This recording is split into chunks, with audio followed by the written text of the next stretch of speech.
Arkadaşlar herkese selamünaleyküm. Makine sesli çalışıyorsa, özellikle sıkmada uğultu gürültü varsa, kazan bundaki gibi bakın aşağı yukarı oynattığınızda langır langır ses geliyor bakın. Yarım santim kadar kazanda boşluk var bunda dostlar, bu makinede. Elinizde bir de çevirin içini bu şekilde benim gösterdiğim gibi.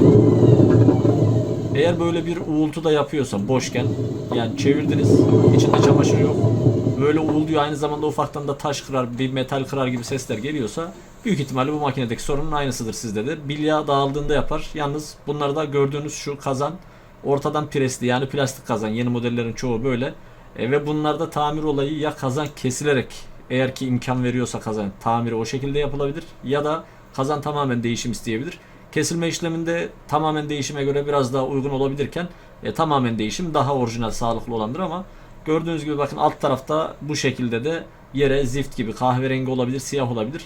Su akmışsa özellikle ve sesi de bu şekildeyse kazan büyük ihtimalle dağılmış demektir bilyası. Kayışı da kasnaktan sıyırmış. Dediğim gibi tamir imkanı da mevcut olabiliyor ama işte tamir durumunda ne kadar verim verip vermeyeceği ya da arızanın tam tespit edilebilmesi için cihazın görüldükten sonra buna karar verilmesi gerekiyor.